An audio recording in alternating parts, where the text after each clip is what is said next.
Hello and welcome to our new Wilkins Southworth video. I'm Chris Wilkins. At Wilkins Southworth, we always explore the problem to ensure that you get the most proactive and best tax advice. Professional advice is crucial when establishing a business, as multiple structures are available. One option is a Limited Liability Partnership, LLP, which combines aspects of a limited partnership, LP, and a limited company. While this can be an effective arrangement, it is essential to thoroughly understand its structure, profit distribution mechanisms, and tax obligations. The structure of an LLP. Before we go any further, it's critical that you appreciate the structure of an LLP and how it differs from a limited company, and in some cases, a limited partnership. Liability. When it comes to liability, limited company shareholders are limited to their investment. With an LP, general partners are liable for the overall debt/obligations, while limited partners have limited liability. With an LLP, the value of a partner's liabilities is limited to their contribution to the LLP.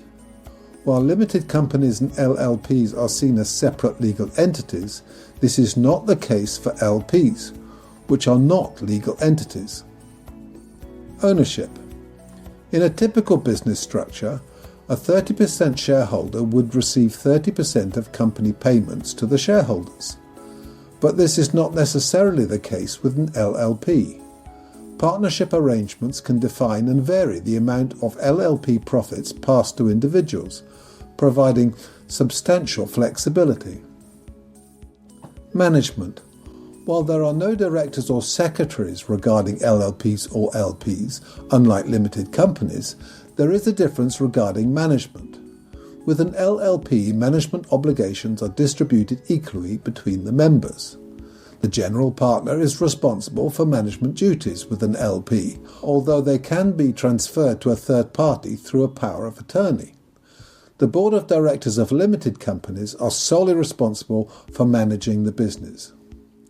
Tax treatment. When it comes to taxation, LPs and LLPs are often described as pass-through vehicles, meaning that the partnership's gross profits are paid annually to the partners. LLP payments are recognised as gross income for each partner, and the individual must fulfil their tax liability. In essence, each partner is treated as self-employed, based on their profit share from the LLP, and is obliged to lodge a self-assessment return each tax year. Expenses and LLPs. Before looking at expenses and LLPs in more detail, it's important to note that LLP members cannot usually offset LLP expenses against their self-assessment tax return.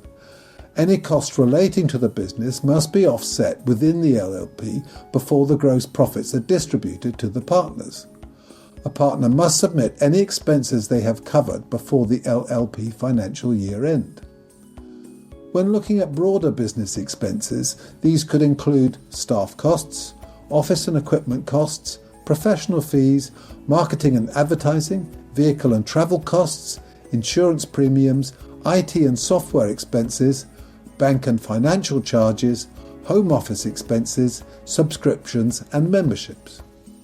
As all business expenses must be offset within the LLP, there is no need for a P11D submission to HMRC. A P11D return relates to expenses or benefits given to directors, employees, or in this case, salaried partners. A non-salaried LLP member/partner is classed as self-employed, and therefore any expenses they incur would be lodged as part of their personal tax return. Salaries. Most partners in an LLP are not formally employed by the business, but they can still hold an official salaried role within the LLP if needed. Regardless of whether a partner is salaried, their share of the LLP's profits is treated as self-employment income and is subject to income tax, Class 2 national insurance, Class 4 national insurance. If a partner is designated as a salaried member, their salary is taxed under PAYE, meaning the individual and the LLP must pay standard income tax and national insurance contributions, NICs, on the salary. The profit share, however, is still treated separately as self-employment income and not taxed under PAYE. Directors' loans. Unlike limited companies, LLPs do not have directors, so the S455 tax on overdrawn directors' loan accounts does not apply. However, LLP partners may still need to withdraw funds from the partnership, which can be handled in two primary ways.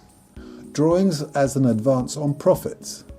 A partner can withdraw funds as an advance on their profit share, known as drawings. These withdrawals reduce the partner's capital account balance without creating a formal loan. Drawings are typically not treated as a debt owed to the LLP, but rather as an early distribution of profits. Formal loan to a partner. Alternatively, a partner can take a formal loan from the LLP, subject to the LLP agreement terms. This formal loan would be considered a debt owed to the partnership, and all partners must agree to the loan terms. Interest rates, repayment schedules, and other conditions are typically outlined to avoid misunderstandings. Potential tax implications of partner loans. If a loan to a partner includes preferential terms, such as reduced or zero interest rate, HMRC may view this as a benefit in kind, BIK.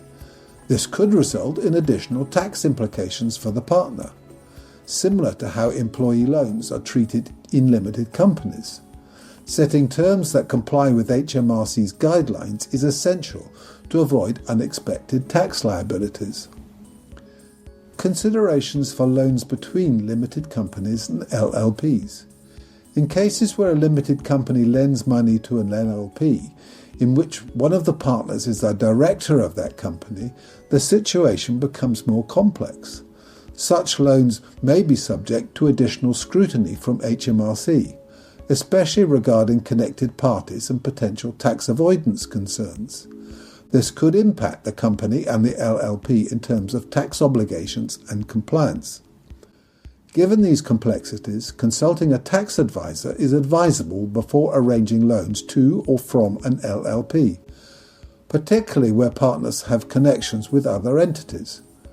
Professional advice can help structure the loan appropriately to avoid unintended tax consequences and ensure compliance with relevant regulations. Tax rates for LLP partners. Depending on their income, some LLP partners may be subject to higher tax rates than sole proprietors, traditional partnerships, or shareholders in limited companies when considering NIC. As LLPs tend to be used in relatively high-value professions, such as law, accounting, and consultancy, most partners will be towards the higher end of the income tax bracket.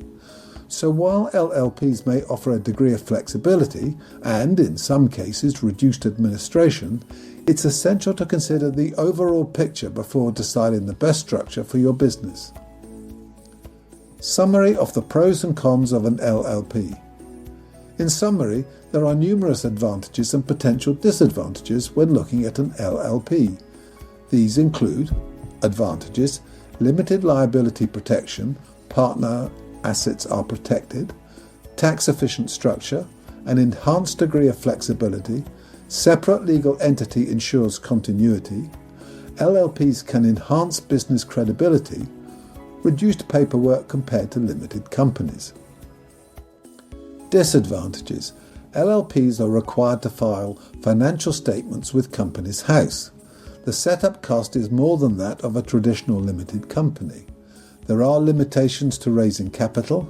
A new agreement would be necessary when partners leave/die. The structure and the partners' roles, responsibilities and liabilities must be considered when setting up a business. Summary. As you can see from what we've said, an LLP contains elements of a limited company and a limited partnership.